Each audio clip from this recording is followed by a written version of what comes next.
শুভ সন্ধ্যা সবাইকে। সবাই আশা করি খুব ভালো আছেন।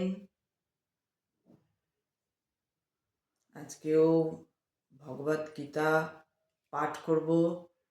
আজকের দিনেই বলা হয় ভগবত গীতার আবির্ভাব বলা হয় যে 12 কোটি বছর আগে শ্রীকৃষ্ণ স্বয়ং সূর্যদেব বিবেশ্বরকে এই গীতা শুনিয়েছিলেন এবং তারপরে সেটা ধীরে ধীরে পরম্পরাগত হিসাবে রঘুবংশে আসে। মনুকে শোনানো হয়, মনু তার ছেলে ইক্ষুকে শোনায়, ইক্ষুর থেকে আসে রঘুবংশে। রামের রামের সময়ে শোনানো হয় এবং তারপরে সেটা বলা হয় যে কালের চক্রে আর কি সেটা মাঝে হয়ে গেছিল, সরে গেছিল কালের চক্রে কোনোভাবে। হয় না যে সরে যাওয়া, সেই সরে গেছিল, যেটা অন্যভাবে লেখা আছে আর কি। এবং তারপরে আজ থেকে 5,000 বছর আগে আবার শ্রীকৃষ্ণ, যেহেতু ওটা সবাই মানে ভুলে গেছিল, হতো না, জিনিসটা সরে গেছিল একটা থেকে। তো যেরকম হয় একটা জিনিসের হতে হতে হতে হতে পরে অনেক জিনিসই তো আছে আমাদের, যে অনেক কিছু সরে গেছে, অনেক কিছু আমরা জানি না। তো সেই রকম সরে গেছিল, ওটা অনেকে জানতো না, তাই জন্য শ্রীকৃষ্ণ আবার অর্জুনকে কুরুক্ষেত্র সভায় দাঁড়িয়ে এই মুখনিসৃত গীতা বলেন এবং এটা স্বয়ং শ্রীকৃষ্ণের মুখনিসৃত। এবার এটা বারবার বারবার সমস্ত জায়গায় লেখা আছে যে এটা কিন্তু এমন নয় যে কোনো এক কারুর ঘটনা কেউ লিখে গেছে, কোনো এক মনীষীর ঘটনা অন্য কোনো তার ডিসিপল বা ফলোয়ার্স কেউ লিখে গেছে, এরকম নয়। কিন্তু এটা স্বয়ং শ্রীকৃষ্ণর মুখ নিঃসৃত বাণী। গীতাকে বলা হয়, যার জন্যে গীতা এতখানি শক্তি প্রদায়িনী বলা যায়। গীতাকে এতটা শক্তি দেয়, এতটা মানে এনার্জি দেয় যে গীতাকে, এই জন্য কেন না গীতা স্বয়ং শ্রীকৃষ্ণের মুখ নিঃসৃত বাণী। শ্রীকৃষ্ণ স্বয়ং তার ইয়েতে মুখে মুখে মুখে উচ্চারণ করে সেগুলো বলেছেন, যেমন এই যে আমি কথা বলছি তেমনিভাবেই তো সেইটা বলে গেছেন। তো আজকে সেই দিনটা বলা হয় যে আজকে যে দিনটা আর কি তিথিটা, সেই তিথিতে প্রথম শ্রীকৃষ্ণ সূর্যদেব বিবস্বানকে এই গীতা মানে শ্রুত হয়ে করেছিলেন আর কি, শুনিয়েছিলেন, শ্রবণ করেছে। তখন তো শ্রবণ ছিল, তখন তো লেখা ছিল না। তো শ্রবণ করিয়েছিলেন, অর্থাৎ শ্রবণের দ্বারা তাকে দান করেছিলেন। এইভাবে গীতা পরম্পরাভাবে দান করে আসছেন এবং পরম্পরা ইয়েভাবে একজন আরেকজনকে, বিবস্বান আবার মনুকে, মনু তার ছেলে ইক্ষুকে, ইক্ষু আবার এইরকমভাবে চলে আসছিল। মাঝখানে এই গীতা মানে সরে যায়, লুপ্ত হয় ঠিক নয়, কিন্তু ভুলে যায় লোকে, বা কিছু একটা হয় যে গীতাটা আর থাকে না, সেইভাবে থাকে না, সরে যায় বলা হয়। তো সেইখানে আবার সেই জন্য শ্রীকৃষ্ণ এসে অর্জুনকে এই তার মুখনিসৃত বাণী দান করেন। এই গীতা করে কুরুক্ষেত্রে দাঁড়িয়ে তিনি গীতা দান করেন, অর্থাৎ তার মুখনিসৃত বাণী তিনি তাকে শোনান। সেটা প্রতীক হিসাবে সমস্ত জগৎকে কেন্দ্র করেই কিন্তু তিনি এই সমস্ত ঘটনাগুলো ঘটান, যাতে জগৎ মনে রাখে। তো সেই জন্যই আবার তারপর থেকে পরম্পরাগতভাবে সেই গীতা পাঠ চলে আসছে। তাই জন্য আজকের দিনে দেখুন বিভিন্ন জায়গায় গীতা পাঠ হচ্ছে, এবং আবার এবং কেন বললাম, যাই হোক, গীতা পাঠ হচ্ছে, আমিও গীতা পাঠই করব আজকে আমি, যার জন্য আজকে তো বিশেষভাবে ভালো লাগছে যে আজকে করছি। তো আজকে 7ম অধ্যায় বিজ্ঞান যোগ থেকে পড়ব। ওম নমো ভগবতে বাসুদেবায় নমঃ। কৃষ্ণায় বাসুদেবায় হরয়ে পরমাত্মনে প্রণতঃ ক্লেশনাশায় গোবিন্দায় নমো নমঃ। হরে কৃষ্ণ কৃষ্ণ কৃষ্ণ হরে হরে, হরে রাম রাম রাম হরে হরে। মহাদেব। তো শ্রী ভগবানুবাচ মজ্জাসক্তমনঃ পার্থ যোগং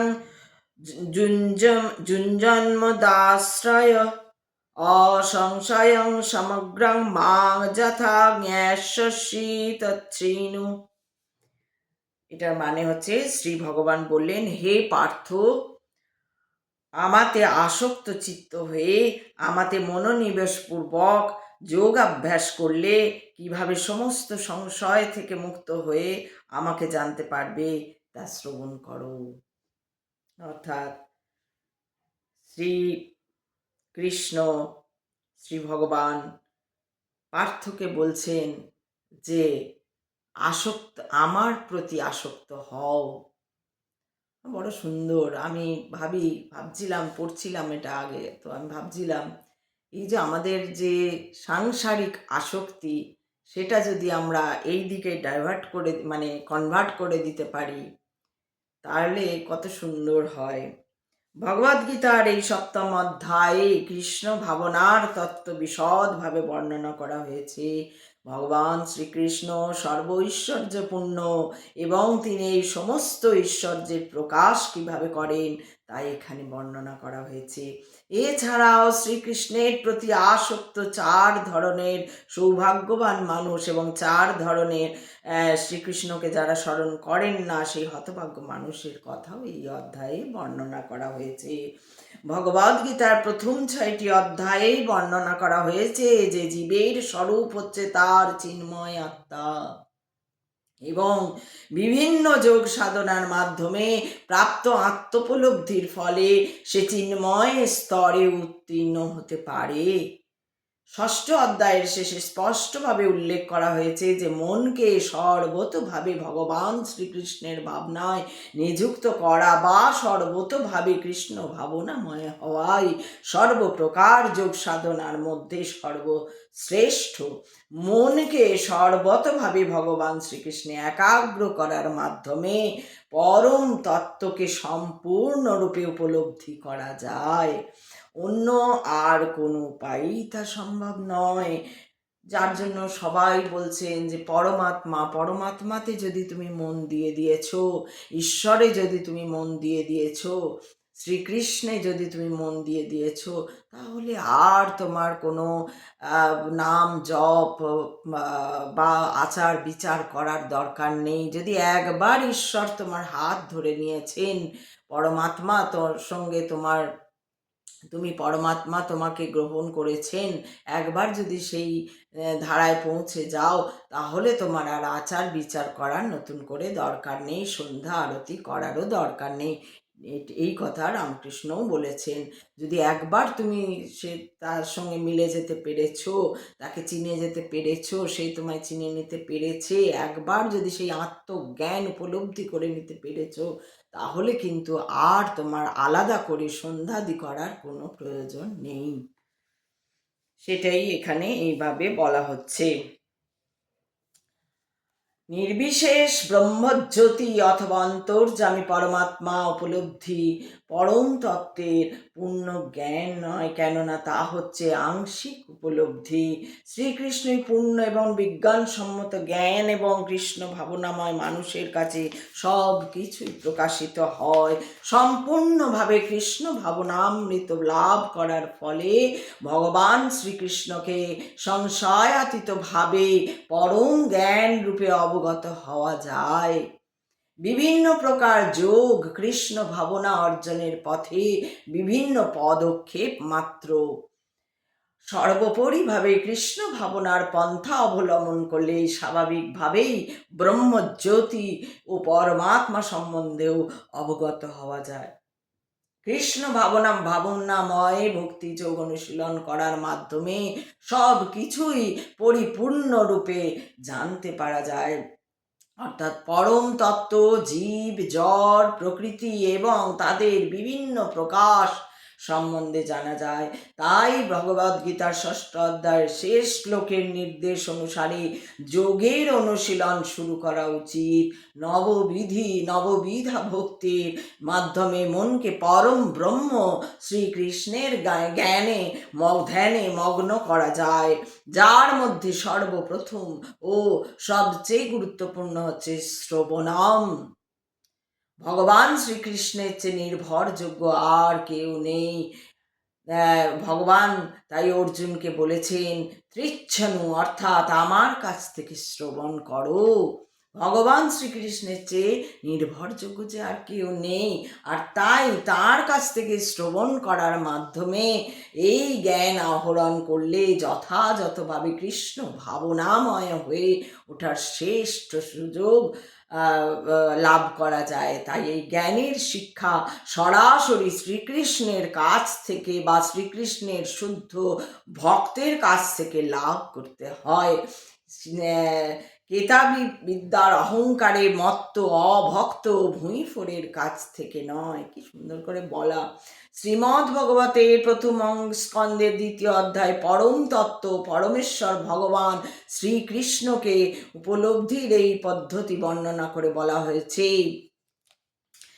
শ্রীমত্যং স্বকথা কৃষ্ণ পুণ্য শ্রবণ কীর্তন হৃদস্থস্থ ভদ্রাণি বিদুনতি সুহৃৎ শতম নষ্টপ্রায়স্য ভদ্রেষু নিত্যং ভাগবত সেবায়া ভগবতুত্তম শ্লোকে ভক্তির্ভবতি নৈষ্টিকী তদা রাজস্তমভাবো কামলোভাদায়শ্চ যে চৈতো এতৈরনবিদ্ধং স্থিतं সত্যে প্রসীদতি एवं प्रसन्न मनोष भगवद् भक्ति जोगत भगवत् तत्त्वविज्ञानं मुक्त संगस्य जायते विद्यते हृदय ग्रन्थिश्छिद्यन्ते सर्व संशया क्षीयन्ते च कर्माणि दृष्टो एवात्मनिश्चरे। বৈদিক শাস্ত্রসমূহ থেকে ভগবান শ্রীকৃষ্ণের কথা শ্রবণ করলে অথবা ভগবদ্গীতা থেকে স্বয়ং ভগবানের শ্রীমুখ নিঃসৃত বাণী শ্রবণ করলে কল্যাণ হয়। যে কেউ যখন কৃষ্ণ কথা শ্রবণ করেন তখন সকলের অন্তরে বিরাজমান ভগবান শ্রীকৃষ্ণ পরম বন্ধুর ন্যায় তার হৃদয়ে সমস্ত কলুষ থেকে মুক্ত করেন। এভাবেই ভক্তের হৃদয়ে সুপ্ত পারমার্থিক জ্ঞানের বিকাশ হয়।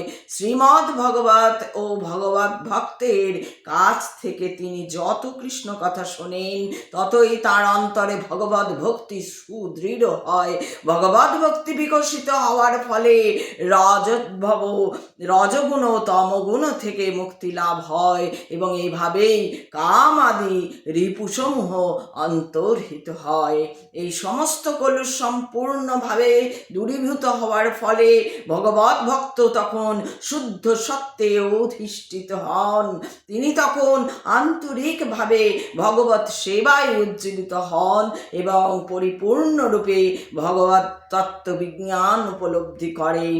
এভাবে ভক্তিযোগ সাধন করার ফলে জড় ও আসক্তির গ্রন্থি ছিন্ন হয় এবং তখন অচিরেই অসংশয়ং সমগ্রম স্তরে উপনীত হওয়া যায়, অর্থাৎ পরম তত্ত্ব বা পরমেশ্বর ভগবান শ্রীকৃষ্ণের সম্বন্ধে অবগত হওয়া যায়। তাই পরমেশ্বর ভগবান শ্রীকৃষ্ণ অথবা কৃষ্ণ ভাবনাময় ভক্তের কাছ থেকে শ্রবণ করলেই কেবল কৃষ্ণ তত্ত্ববিজ্ঞান বুঝতে পারা যায়। জ্ঞানং তেহোহং সবিজ্ঞানমিদং ব্রহ্মাস্যেষত যজ্ঞজ্ঞাতনেহ ভূঃ হন্যজ জ্ঞাতো ব্যামস বশিষ্যতে। আমি এখন তোমাকে বিজ্ঞান সমন্বিত এই গানের কথা সম্পূর্ণরূপে বলবো, যা জানা হলে জানবার আর কিছুই অবশিষ্ট থাকে না। পূর্ব জ্ঞান বলতে প্রাপঞ্চময় জগৎ, তার পশ্চাদবর্তী চেতনা এবং উভয়ের উৎস সম্পর্কিত জ্ঞানকে বোঝায়। এটি অপ্রাকৃত জ্ঞান। ভগবান শ্রীকৃষ্ণের জ্ঞানের উপরোক্ত প্রণালীটি বর্ণনা করতে চান, তার কারণ অর্জুন তার অন্তরঙ্গ ভক্ত ও উপরোক্ত প্রণালী ভক্ত ও সখা। চতুর্থ অধ্যায়ের প্রথমে ভগবান সেই কথা ব্যাখ্যা করেছেন এবং এখানেও আবার তিনি তা প্রতিপন্ন করেছেন। ভগবানের ভক্তই কেবল গুরু পরম্পরার ধারায় সাক্ষাৎ ভগবানের কাছ থেকে পরম তত্ত্বজ্ঞান লাভ করাতে পারেন। তাই যথার্থ বুদ্ধিমত্তা সহকারে সমস্ত জ্ঞানের উৎসকে জানবার প্রয়াসী হতে হয়। তিনি সমস্ত কারণের কারণ এবং সমস্ত যোগ সাধনার ধ্যানের একমাত্র বিষয়বস্তু। যখন সমস্ত কারণের কারণকে জানা যায়, তখন জ্ঞাতব্য সব কিছুই জানা হয়ে যায়, আর কোনো কিছুই অজানা থাকে না। বেদে মুন্ডক উপনিষদ 1 স্কন্ধ 3 শ্লোকে বলা হয়েছে, কস্মিন্ন ভাগবে বিজ্ঞাতে সর্বমেদং বিজ্ঞাতং ভবতীতি। মনুষ্যানাং সহস্রেষু কশ্চিদ যততি সিদ্ধয়ে যতো তামপি সিদ্ধানাং কশ্চিয়াং বেত্তি তত্ত্বতঃ। হাজার হাজার মানুষের মধ্যে কদাচিৎ কোনো একজন সিদ্ধি লাভের জন্য যত্ন করেন, আর সেই প্রকার যত্নশীল সিদ্ধদের মধ্যে কদাচিৎ কেউ আমাকে তত্ত্বগতভাবে অবগত হন। নানা রকমের মানুষ আছে এবং হাজার হাজার মানুষের মধ্যে, এখন তো হাজার হাজার না, কোটি কোটি কোটি কোটি অর্ব অর্ব মানুষ, এখন নানা রকমের মানুষ আছে এবং হাজার হাজার মানুষের মধ্যে দু একজন হয়তো আত্মতত্ত্ব, দেহতত্ত্ব ও পরম তত্ত্ব সম্বন্ধে অবগত হওয়ার জন্য পরমার্থ সাধনে যথার্থই সন্ন্যাসী হন। সাধারণ অবস্থায় মানুষ পশুর মতো জীবন যাপন করে, অর্থাৎ আহার, নিদ্রা, ভয় ওই মৈথুনে লিপ্ত থাকে এবং কদাচিৎ কেউ দিব্যজ্ঞান লাভের জন্য আগ্রহী হয়। গীতার প্রথম 6টি অধ্যায় পারমার্থিক জ্ঞান লাভে আগ্রহী ব্যক্তিদের জন্য, যারা আত্মজ্ঞান তথা পরমাত্ম জ্ঞান লাভের জন্য জ্ঞান যোগ, ধ্যান যোগ এবং জড় চেতনের পার্থক্য নিরূপণকারী আত্মানুভূতির মার্গ অবলম্বন করেন। তবে কৃষ্ণ ভাবনাময় ভক্তেরাই কেবল কৃষ্ণকে জানতে পারেন। অন্যান্য আধ্যাত্মবাদীরা নির্বিশেষ ব্রহ্মজ্ঞান লাভ করতে পারেন, কারণ তা শ্রীকৃষ্ণকে উপলব্ধির চেয়ে সহজ। শ্রীকৃষ্ণ পরম পুরুষ, কিন্তু সেই সঙ্গে তিনি ব্রহ্ম পরমাত্মা জ্ঞানেরও অতীত। যোগীরা ও জ্ঞানীরা শ্রীকৃষ্ণকে উপলব্ধি করতে গিয়ে বিভ্রান্ত হয়ে যান। যদিও নির্বিশেষবাদীদের অগ্রগণ্য শ্রীপাদ শঙ্করাচার্য তার গীতার ভাষ্যে স্বীকার করেছেন যে শ্রীকৃষ্ণ পরম ব্রহ্ম ও স্বয়ং ভগবান, কিন্তু তবুও তার অনুগামীরা কৃষ্ণকে ভগবান বলে মানতে চায় না,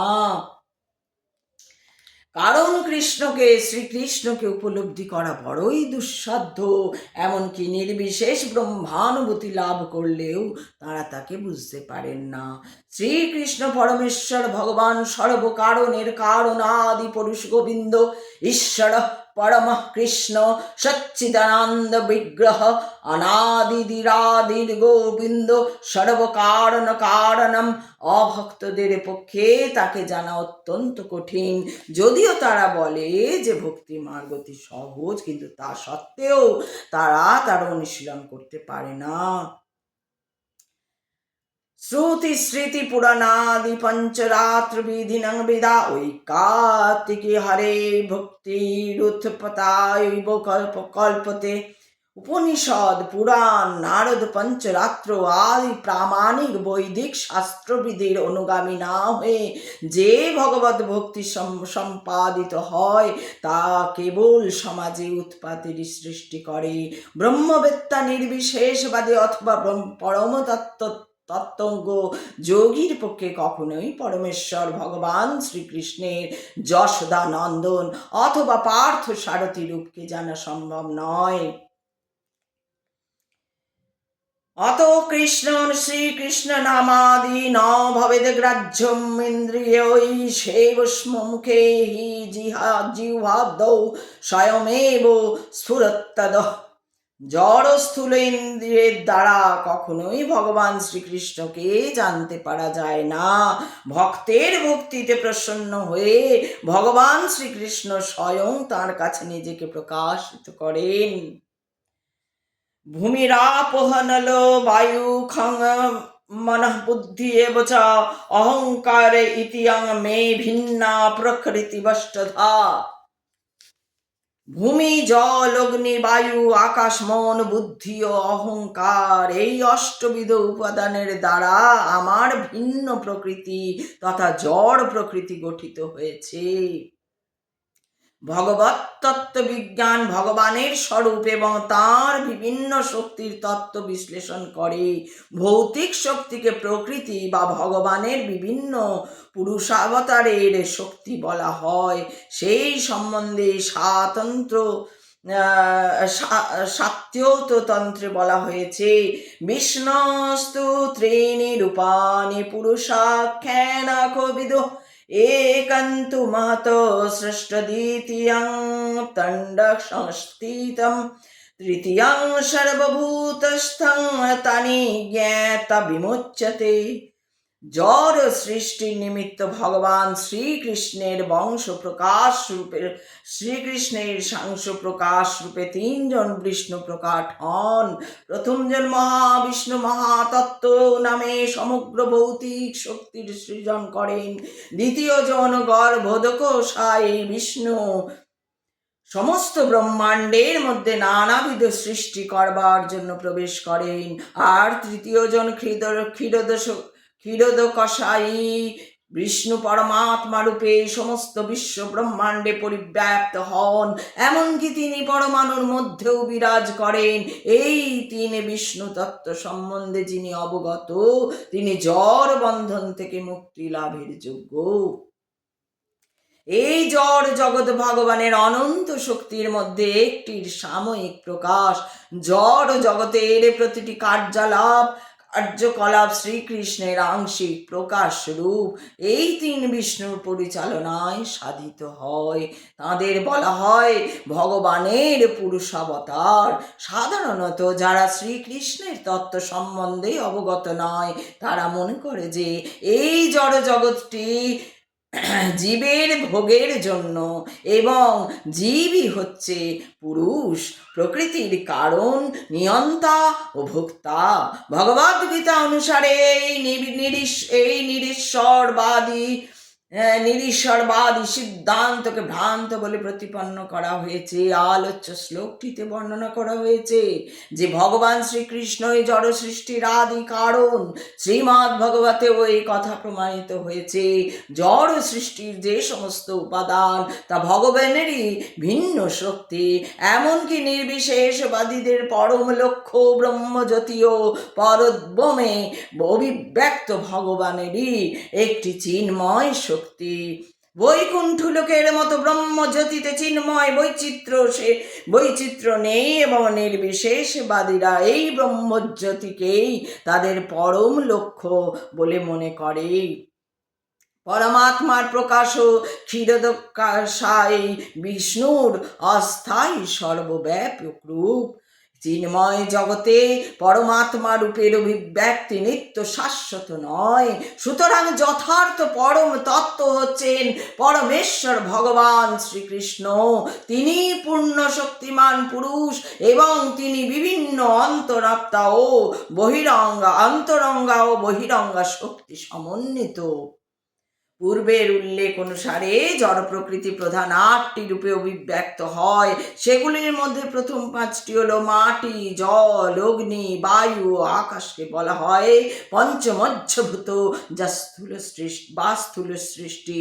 তাদের মধ্যে 5টি ইন্দ্রিয়ের বিষয়ও নিহিত আছে, 10টি দত্ত ছাড়া আর কিছুই নেই। ভৌত জগতের শব্দ, স্পর্শ, রূপ, রস ও গন্ধ।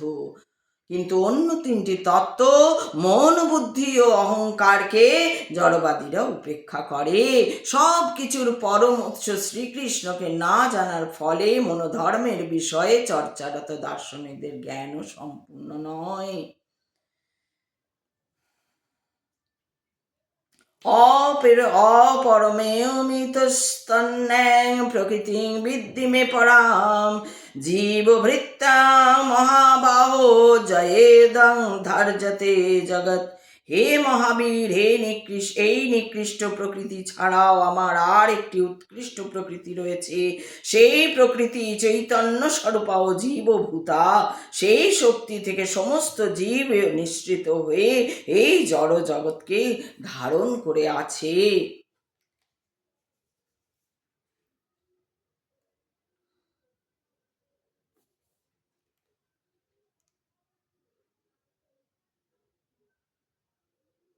হে শাশ্বত পরমেশ্বর, দেহধারী জীব যদি তোমার মতোই শাশ্বত সর্বব্যাপক হতো, তাহলে তারা কখনোই তোমার নিয়ন্ত্রণাধীন হতো না।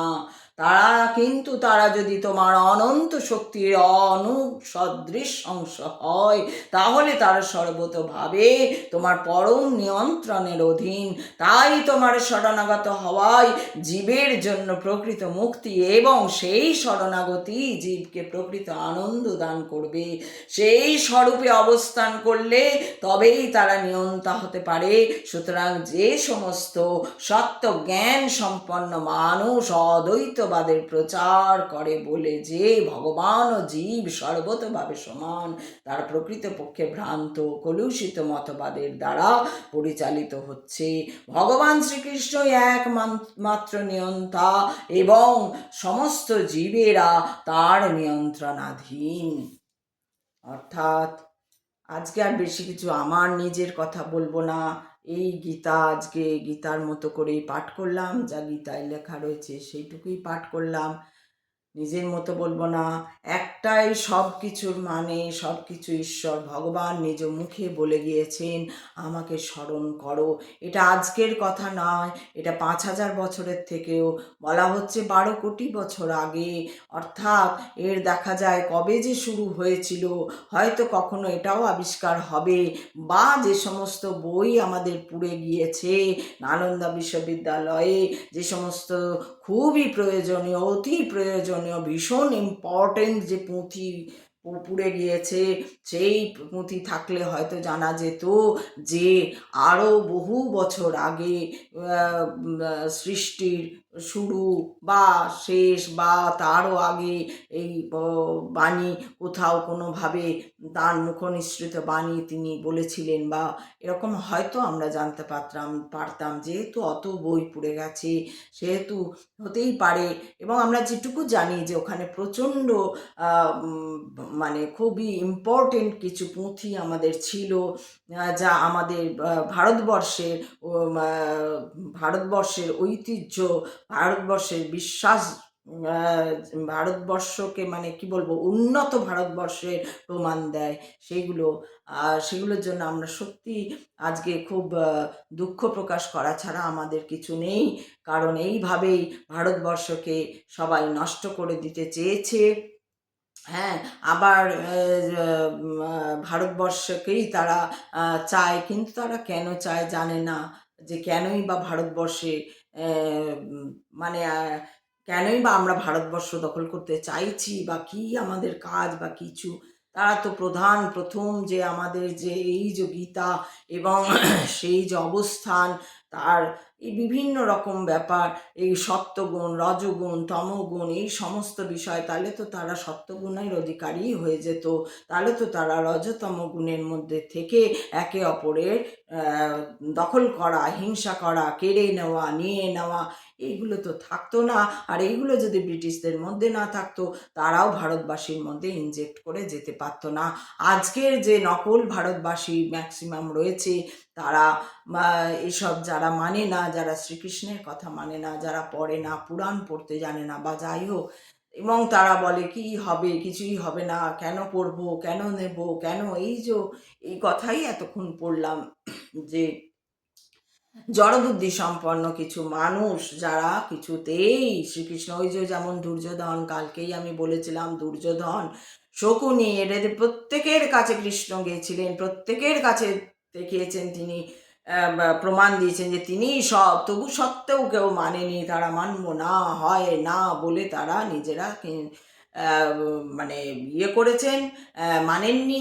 কিন্তু তার জন্য কি তাদের কোনো ভালো হয়েছে? তাদের ঈশ্বর প্রাপ্ত না হওয়ার জন্য তাদের যা সেই তাদের কর্মের ফল তাদের ভোগ করতে হয়েছে, আর কিছুই না। একটু ভালোভাবে থাকবো, মানুষ হয়ে যখন জন্মেছি, ঈশ্বরের পরমাত্মার সঙ্গে যখন আমরা তারই অংশ, যেমন আমাদের কোথাও বেড়াতে গেলে, ঐতিহাসিক কোনো জায়গায় গিয়ে বেড়াতে গিয়ে মনে হয়, বা যেখানে আমরা যদি এখন কি বলে, ওই যে আমাদের বাঘাযতীন যেখানে জন্মেছিলেন সেই জায়গাটা গিয়ে যদি চলে যাই, কেমন দেখি, আর তখন মনে হয় বাবা এখানে জন্মেছিলেন, এইখানে এরকম অস্ত্র এইরকম প্র্যাকটিস করতেন, এই পড়তেন, এই পড়াশোনা করতেন, এই সব যদি আমরা, আমাদের যেমন গায়ে শিহরণ দেয়, ঠিক সেই রকমই যেন এই সমস্ত কথা জানলেও আমরা যখন পড়ি, জানি, তখনও আমাদের গায়ে যেন একটা শিহরণ জাগে। তো এইভাবেই আমরা ভারতবর্ষ, আশা করি ভারতবর্ষ এইভাবেই আবার, যেহেতু আবার একটা ভারতবর্ষের মধ্যে একটা এই যে গীতা বা বা হিন্দু বা সনাতন ধর্ম এইসব বলতে মানুষ মাঝখানে হয়েছিল, এখন ইদানিং এটা উঠেছে, আজকে বহু জায়গায় গীতা পঠন হচ্ছে, গীতা শ্রবণ হচ্ছে। আর এছাড়াও এখন এই যে বাগেশ্বর বাবা বেরোলেন সনাতন ধর্মের জন্য, হিন্দু ধর্ম রাষ্ট্র, হিন্দু রাষ্ট্র, ভারত হিন্দু রাষ্ট্র হবে, সেই উদ্দেশ্য নিয়ে তিনি মিছিল করলেন, পদযাত্রা করলেন, আবার সেই পদযাত্রা বেরোবে, এইরকম হচ্ছে। কিন্তু সত্যি কথা বলে 1 বছর বা 2 বছর আগেও এই ছিল না, উল্টে মানুষ একটা অন্যরকম কালচারের মধ্যে ঢুকে যাচ্ছিল, যেটা হচ্ছে একটা মিশ্র কালচার, না সেটাতে ভারতীয় কোনো কালচার আছে, না ঐতিহ্য আছে বা সংস্কৃতি আছে, সেটা খানিকটা খিচুড়ির মতন একটা অন্যরকম একটা কালচার ঢুকে গেছিল। সেইটার খুব বেশি দেখা যাচ্ছিল, সেটা প্রভাব পড়ছিল। তো সেই জন্য এই পরিবর্তনটা খুব দরকার, এবং ভারতের মতোই থাকুক, ভারতের মান নিয়ে ভারত বাঁচুক, ভারতবাসী বাঁচুক, এটাই আমাদের একম অদ্বিতীয়ম ঈশ্বরের কাছে প্রার্থনা হওয়া দরকার, এবং তার কথাই মেনে চলা আমাদের উচিত। এই বলে আজকে আমি শেষ করছি। ওম নমঃ কৃষ্ণায় বাসুদেবায় নমঃ। ওম শ্রীকৃষ্ণায় বাসুদেবায় হরয়ে পরমাত্মনে প্রণতঃ ক্লেশনাশায় গোবিন্দায় নমো নমঃ। ওম নমঃ পার্বতীপতে হর হর মহাদেব। শিব শম্ভো। সবাই ভালো থাকবেন, কেমন?